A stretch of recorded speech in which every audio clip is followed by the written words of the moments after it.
Emotional attachment ఉంటుంది. రాజకీయ వారసత్వం కూడా పొనికిపుచ్చుకున్నారు జగన్మోహన్ రెడ్డి. అలాంటి తాత చంపిన వ్యక్తి కళ్ళ ముందు తిరుగుతూ ఉన్నా, ఎవరు చంపారు, ఏంటి, ఏం జరిగిందనేది తెలిసినా వాళ్ళ జోలికి ఇప్పటివరకు వెళ్ళని పరిస్థితులను చూస్తూ ఉన్నప్పుడు, వివేకానంద రెడ్డి మర్డర్ ఇష్యూలో అవినాష్ రెడ్డి గారి, జగన్ గారి పాత్ర ఉంది అని పదే పదే ఎందుకు ఎస్టాబ్లిష్ చేయాలనుకుంటున్నారు? నాకు దీని వెనకాల ఉన్నటువంటి కుట్ర నాకు కూడా సరిగ్గా అర్థం కావడం లేదమ్మా. అంటే కానీ ఒక detail explanation sir, I'm expecting you from. ఎందుకంటే ఈ ఒక్క మర్డర్ ఇష్యూ ఫ్యామిలీలో రెండు వర్గాలను చీల్చేసి.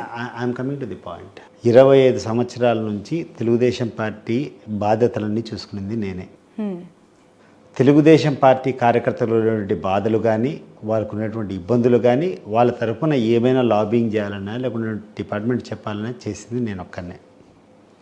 ఇది 25 సంవత్సరాల నా తెలుగుదేశం పార్టీలో ఉన్నటువంటి కెరీర్లో ఏ రోజు కూడా భాస్కర్ రెడ్డి గారు కానీ, అంటే అవినాష్ రెడ్డి అప్పటికి చిన్న పిల్లోడు, వాళ్ళ తండ్రి భాస్కర్ రెడ్డి కానీ, తర్వాత 2014 నుంచి 2019 వరకు అవినాష్ రెడ్డి కానీ క్రైమ్ చేశారని కానీ, క్రైమ్ని ఎంకరేజ్ చేశారనేటువంటి సంఘటన ఒక్కటి కూడా నా దృష్టికి రాలేదు. గుండె మీద చేసుకొని చెప్తున్నా, గుండె మీద చేసుకొని చెప్తున్నా. లోకల్గా ఉన్నటువంటి మా తెలుగుదేశం పార్టీ క్యాడర్స్ అందరినీ కూడా, ఇప్పుడు తెలుగుదేశం పార్టీ ఉండే వాళ్ళని కూడా అడిగినా కూడా మీరు ఇదే చెప్తారు. మేము ఏ రోజు కూడా లోకల్గా ఏదైనా ఇబ్బంది జరిగితే స్టేషన్కి రిప్రజెంట్ చేయడము లేకుంటే ఇంకోటి, ఇప్పుడు మా తరపున ఉంది రాజారెడ్డి గారి మర్డర్ జరిగింది. మర్డర్ జరిగిన తర్వాత Parthasarathi Reddy involved, but he was our party cadre. So నాకు తప్పలేదు ఆ రోజు. పార్థసారథి రెడ్డికి ఇబ్బంది జరిగింది, ఇట్లా జరిగిన తర్వాత వాళ్ళ ఇల్లంతా ధ్వంసం చేశారు, వాళ్ళ తమ్ముడిని చంపేశారన్న తర్వాత అతను నేను ఆశ్రయం ఇచ్చా. ఆశ్రయం దేనికోసం ఇచ్చినా, నా మిత్రుడు, నా పార్టీ కార్యక్రమంలో నా సహచరుడు, ఆయన ఇబ్బందులు పడినప్పుడు ఒక మిత్రునిగా, ఒక పార్టీ లీడర్గా నా కర్తవ్యం కాబట్టి ఆయనకు ఆశ్రయం ఇచ్చి నా ఇంట్లోనే వచ్చి ఉండబ్బా అని చెప్పాను నేను. అది అంత మాత్రం నేను నేరం చేసినట్ట? నా గురించి ఒకసారి మీరు కనుక్కోండి. నాకు ఏ నేరంతో అన్నా ఈ పులివెందుల నియోజకవర్గంలో కానీ ఎక్కడైనా ఏ నేరంతో అన్నా నాకు సంబంధం ఉందా? నాకు ఎంత నేరాలతో సంబంధం లేదో మనస్ఫూర్తిగా చెప్తున్నాను. అవినాష్ రెడ్డి అంతకంటే నేరాలకు దూరంగా ఉండేటువంటి వ్యక్తి, చాలా మంచి మనిషి ఉండేటువంటి వ్యక్తి. ఏ రోజు కూడా డెవలప్మెంటల్ ఓరియంటెడ్, ఎవరన్నా 10 మంది ఏదైనా చెప్తే అది చేయాలనేటువంటి తాపత్రయం. నేను గడిచిన 25 సంవత్సరాల్లో భాస్కర్ రెడ్డి గారి గురించి కానీ, లేకుంటే గడిచిన 10 సంవత్సరాల నుంచి 2014లో అనుకుంటా మొట్టమొదట అవినాష్ రెడ్డి గారు ఎంపీ కావడం, 2014 నుంచి ఈరోజు 2024 అంటే 10 సంవత్సరాలు. ఈ 10 సంవత్సరాల టైంలో కూడా అవినాష్ రెడ్డి ఎక్కడన్నా వైలెన్స్ని ఎంకరేజ్ చేశాడా? ఎవడన్నా ఆలోచన చేయమని చెప్పండి. పులివెందుల తాలూకాలో ఉన్నటువంటి తెలుగుదేశం పార్టీ లీడర్లే సమాధానం చెప్పాలి దీనికి. కడప జిల్లాలో ఉన్నటువంటి తెలుగుదేశం పార్టీ లీడర్లందరూ కూడా ఒకసారి ఆలోచన చేసుకోవాలా. మీ తాలూకాల్లో కానీ పులివెందుల్లో కానీ నేరం చేయమని చెప్పి వాళ్ళని ఎక్కడన్నా ఉసిగొల్పినటువంటి సందర్భాలు ఉన్నాయా? మనం మాట్లాడుకున్నామా? మరి అటువంటి స్వచ్ఛమైనటువంటి మనిషి ఈరోజు కూర్చొని ఎందుకు ఆ రకంగా చేస్తున్నారో, మరి ఏ రకం కొన్ని సబ్స్టాన్షియల్గా లాజికల్గా ఎక్కడ మిస్ అవుట్ అయిందో తెలియదు. కానీ ఒక మంచి వ్యక్తి మీద, నిజంగా నేరాలకు సంబంధం లేనటువంటి వ్యక్తి మీద ఈ రకమైనటువంటి ప్రచారం చాలా బాధాకరం. దీనికి తోడు ఆయన ఇంట్లో ఉండేటువంటి మనుషులే దాన్ని భుజాన్ని వేసుకొని వాళ్ళు ఎందుకు రాంగ్ ట్రాక్ పడినారో నాకు అర్థం కావడం లేదు. ఈరోజు వాళ్ళ కుటుంబ సభ్యులు కూడా అర్థం చేసుకో. 27 సంవత్సరాలు నేను మోసిన తెలుగుదేశం పార్టీని, చంద్రబాబు నాయుడు గారిని చూసిన. ఆయన ఏ రకంగా వాడుకుంటాడో, ఆయన ఏ రకంగా మనుషులను వాడుకుంటాడో, వాడుకోవడం అంటే ఈ లెవెల్లో ఉంటుందా అని చెప్పేసి మీరు త్వరలోనే మీరు చూస్తారు. ఈరోజు మన షర్మిల గారు ఇక్కడ పార్లమెంట్కి కంటెస్ట్ చేశారు. Very good. ఏ పార్టీ అని చెప్తున్నారేమా? కాంగ్రెస్ పార్టీ.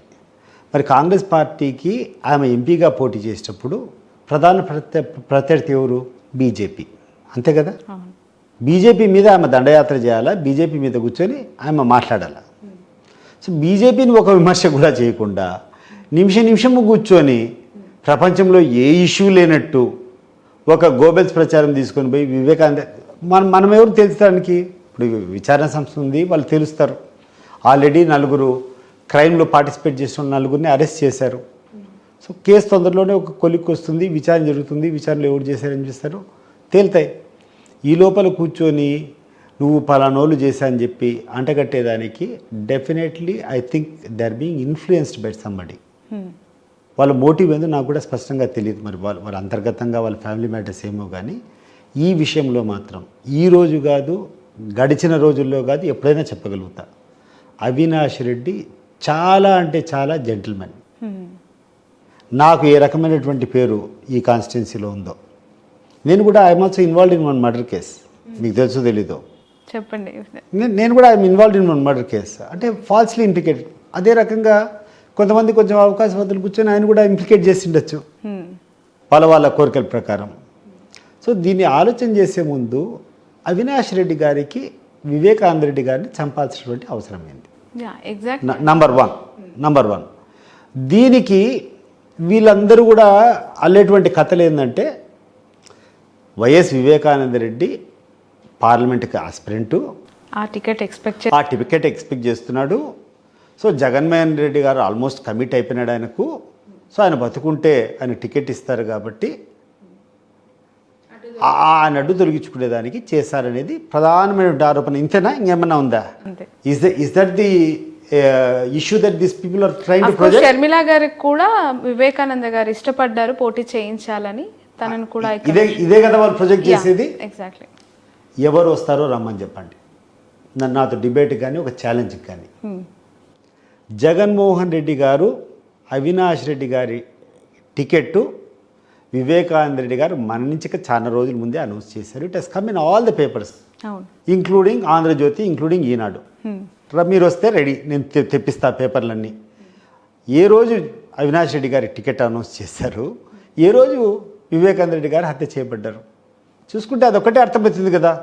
మీరు అనుకునేటువంటి మోటివ్ ఏదైతే ఉందో ఫస్ట్ రోజే మీకు తెలిపోతుంది కదా. రండి చూద్దాం న్యూస్ పేపర్స్. అండ్ క్లియర్గా నాకు గుర్తుంది, ఎందుకంటే I have been contesting against that family. Not only knowledge, we had that anxiety. ఎవరికి వీళ్ళు టికెట్ ఇస్తారు, షర్మిలా పోటీ ఇస్తారా, ఎందుకంటే ఎవరైతే మాకు ఈజీగా ఉంటుంది తెలుసుకునే దానికి మాకు కూడా ఉండింది. సో అవినాష్ రెడ్డిని అనౌన్స్ చేశాడు, అవినాష్ రెడ్డి ప్రచారం చేస్తున్నాడు. అవినాష్ రెడ్డితో పాటు అవినాష్ రెడ్డి గారిని ఎంపీగా గెలిపించమని చెప్పి వివేకానంద రెడ్డి ప్రచారంలో కూడా పాల్గొన్నారు. అవన్నీ పేపర్లో వచ్చినాయి, న్యూస్ పేపర్లో. ఎవరికన్నా డౌట్ ఉంటే ఈ రోజు నేను సిద్ధం, మీకు ఆ పేపర్లన్నీ తెప్పిస్తా. వేరే పేపర్లు అక్కర్లేదు. ఈరోజు ఏ పేపర్లు అయితే అవినాష్ రెడ్డికి హత్యతో సంబంధం ఉందని చెప్తున్నారో వాళ్ళ పేపర్లే తెప్పించి అవినాష్ రెడ్డి గారికి టికెట్ ఏ రోజు ఖరారు చేశారు, ఏ రోజు వివేకానంద రెడ్డి గారు చనిపోయారో మీరు ఒక్క దానికి ఆ పాయింట్కు రావాలి కదా. అది తప్ప ఇంకేమైనా ఉద్దేశం ఉందా? మీరు అట్రిబ్యూట్ చేసేదంతా ఓన్లీ ఫర్ దట్ రీజన్, అంతే కదా. When that reason is lost, how can you blame him? మీరు చెప్పినటువంటి కారణమే తప్పైనప్పుడు, మీరు చెప్పినటువంటి ఆ కారణం అసలు అసందర్భం అని తెలిసినప్పుడు అప్పటికే టికెట్ ఆయనకు అనౌన్స్ చేశాడు. వివేకానంద రెడ్డి అవినాష్ రెడ్డి గారి కోసం ప్రచారం. అఫ్ కోర్స్ ఆ మర్డర్ జరిగే ముందు రోజు నైట్ ఒక విమెన్ లోకల్ లీడర్ దగ్గరికి వెళ్ళి అవినాష్ గారికి మద్దతు తెలపమని చెప్పి ఎందుకమ్మా ప్రచారంలో కూడా పాల్గొన్నాను. నా దగ్గర నేను I have seen the news papers. నా దగ్గర ఈరోజు పేపర్లు లేవు కానీ, but I recollect everything and I'm ready. ఎందుకంటే ఆ కాపీస్ ఉంటాయి కదా, ఎక్కడోసారి నుంచి తెప్పించవచ్చు కదా. మీ ఈనాడు బ్యూరో నుంచి అయినా తెప్పించవచ్చు, మీ ఆంధ్రజ్యోతి బ్యూరో నుంచి అయినా తెప్పించవచ్చు. ఎక్కడి నుంచి అడిగితే ఆ ఎలక్షన్ సందర్భంగా, ఒక నెల సందర్భంగా పేపర్లన్నీ చూస్తే ఎప్పుడు అనౌన్స్ చేసి అన్ని న్యూస్ పేపర్లు వచ్చింటే కదా. నేను చదివేది కూడా అప్పుడు చదువుతా ఉంది ఈనాడు, ఆంధ్రజ్యోతి నేను చదువుతా ఉంది. ఆ పేపర్లో నేను స్పష్టంగా చదివిన అవినాష్ రెడ్డికి టికెట్ అనౌన్స్ చేశారు. అవినాష్ రెడ్డికి మద్దతుగా వివేకానంద రెడ్డి గారు పోయాడు, ప్రచారంలో కూడా పాల్గొన్నారు. మరి ఆ కారణమే ఈరోజు రిలవెంట్ కానప్పుడు ఆయన ఎందుకు చెప్తాడు? అండ్ బేసికలీ నేరం చేసేవాడి మనస్తత్వం వేరే ఉంటుంది, అనేక నేరాల సంబంధం ఉంటుంది.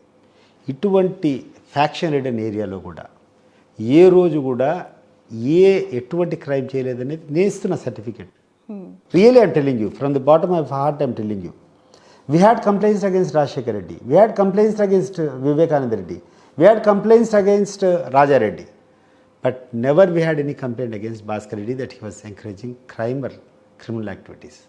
I'm telling you the truth. Right. మీరు చాలా సుదీర్ఘంగా ఇక్కడ లోకల్ పాలిటిక్స్ని చూస్తున్నారు కదా.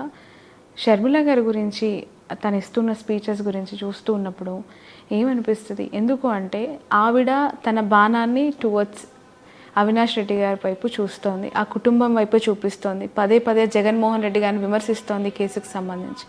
అటు నుంచి అదే ఫోర్స్గా ఆదినారాయణ రెడ్డి గారి పాత్ర ఉందంటున్నారు, బీటెక్ రవి గారి పాత్ర కూడా ఉంది, వాళ్ళపైన కూడా విచారణ జరగాలని చెప్పి డిమాండ్ చేస్తూ ఉన్న పరిస్థితులు. ఒకటి మాత్రం స్పష్టంగా చెప్పగలుగుతానమ్మా, తెలుగుదేశం పార్టీలో ఉన్నటువంటి నాయకత్వం కానీ ప్రలోభ పెట్టడానికి, మనిషి ఎక్కడన్నా ఏదైనా చిన్న డిఫరెన్స్ ఎక్కడన్నా ఉందంటే దాన్ని వెడల్పు చేయడానికి, డిఫరెన్స్ పెంచేదానికి వాళ్ళకి ఎన్ని కావాలంటే అన్నిటువంటి విభేదాలు పెట్టే ప్రయత్నం చేస్తారు. అనేక ఫ్యామిలీస్లో డిస్ప్యూట్ పెట్టడం జరిగింది, అనేక ఫ్యామిలీస్లో కూడా విడగొట్టడం జరిగింది. వీళ్ళు ఇదేమి ఈరోజు సామాన్యం కాదు.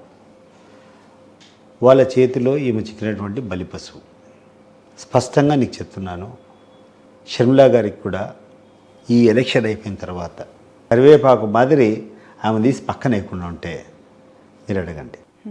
ఈరోజు ఆంధ్రజ్యోతి పేపర్, ఈనాడు పేపర్, ఇవన్నీ తెలుగుదేశం పార్టీ పేపర్లు అని చెప్పి ప్రతి ఒక్కరికి కూడా తెలుసు. తెలుగుదేశం పార్టీ వార్త తప్పితే ఎంత పెద్ద సభ అయినా కూడా, ఎంత పెద్ద కథ అయినా కూడా వైఎస్ఆర్ కాంగ్రెస్ పార్టీకి సంబంధించినటువంటి జరగవు. వేరే పార్టీలు, ఇతర పార్టీలు జరిగేటువంటి కార్యక్రమాలు దాంట్లో మెన్షన్ చేయరు. మరి అట్లాంటిది షర్మిలా గారిని బ్యానర్ ఐటమ్స్, సునీత గారిది బ్యానర్ ఐటమ్స్, ఈ ప్రపంచంలో ఈ దేశంలో ఇంక ఏం ఇష్యూ లేనట్టు ఇదే కూర్చొని రాయడంలో ఏం వీళ్ళ అంతర్యం? ప్రపంచంలో ఇంకేం లేవా, దేశంలో ఇంకేం లేవా సమస్యలు? అయిపోయింది, ఒకరోజు రాశారు, హత్య జరిగింది, సరే బాధాకరమే, ఎవరికైనా కూడా ఎవ్రీబడి ఈజ్ కన్సర్న్. ఒక మంచి నాయకుడు, 10 మందికి ప్రజలకు అందుబాటులో ఉన్నటువంటి నాయకుడు చనిపోయాడు. సో సిబిఐ ఇన్వెస్టిగేట్ చేస్తూ ఉంది, వాళ్ళు ఛార్జ్షీట్ చేస్తారు. తర్వాత వాళ్ళు ఛార్జ్షీట్ చేసినంత మాత్రం అది 100కి 100 కరెక్ట్ కాదు, మళ్ళీ విచారణ జరుగుతుంది. విచారణలో ఎవరైతే దోషులు ఉన్నారో వాళ్ళ శిక్ష పడుతుంది. నా మీద కూడా ఈరోజు నేను చెప్తున్నాను, నా మీద ఛార్జ్షీట్ వేశారు, నేను ఒక మర్డర్ చేశానని చెప్పి. జనం ఏమన్నా నమ్ముతారా నేను క్రిమినల్ అని, నేను చేశానని చెప్తారా? మోపబడ్డాయి రాజకీయ పరిస్థితుల్లో, ఇంకో పరిస్థితిలో నా మీద మోపారు, అంత మాత్రం నేను నేరస్తున్నా. బట్ ఆ మరకలు ఎలా తుడిచేసుకోగలుగుతారు? ఒకసారి ఏమవుతుందంటే ఉరుము ఉంటుంది, ఒకసారి ఎవరి మీద పడుతుందో తెలియదు, పిడుగు ఉంటుంది, ఎవరి మీద పడుతుందో తెలియదు. దురదృష్టవంతులు పాపం. నిజంగా ఈ రోజు కూడా నాకు అదే బాధ. అవినాష్ రెడ్డి లాంటి మంచి వ్యక్తి పాపం దినదినం టెన్షన్. ఇప్పుడు కొన్ని లాజికల్ పాయింట్స్ వాళ్ళు అల్లేది ఏంటంటే ప్రజల్లోకి తీసుకుని పోయినారు వేరే రకంగా. అంటే మీరు ఏం చెప్పగలుగుతారు? అవినాష్ రెడ్డి గారిని జగన్మోహన్ రెడ్డి గారు ఎంకరేజ్ చేసి కడప ఎంపీ టికెట్ ఇవ్వడమే తప్పైందా? ఇదన్నిటికీ కారణం అవుతుంది. ఎందుకంటే అది షర్మిలా గారు ఎక్స్పెక్ట్ చేశారా, ఇవ్వమని అడిగారా బిఫోర్? మీ నాలెడ్జ్లో ఏమైనా ఉందా? ఆ టికెట్ విషయంలో అయితే డెఫినెట్గా వివేకానంద రెడ్డి గారు ఆస్పిరెంటు, వివేకానంద రెడ్డి గారితో పాటు హీ వాజ్ లాబింగ్. ఒకవేళ నాకు లేకున్నా కూడా విజయమ్మకో లేకుండా అంటే షర్మిలా గారికో టికెట్ ఇవ్వడం చెప్పేది దాని ముందు ప్రచారం జరుగుతూనే. ఎందుకనో అవినాష్ రెడ్డి గారి క్యారెక్టర్ నచ్చిందో లేకుండా అంటే అవినాష్ రెడ్డి నిజంగానే is a very nice gentlemen. I'm telling you even today. 2014లో ఆయన పార్లమెంట్ సభ్యుడు అయినప్పటి నుంచి ఇప్పటి వరకు ఎక్కడన్నా ఎవరన్నా జిల్లాలో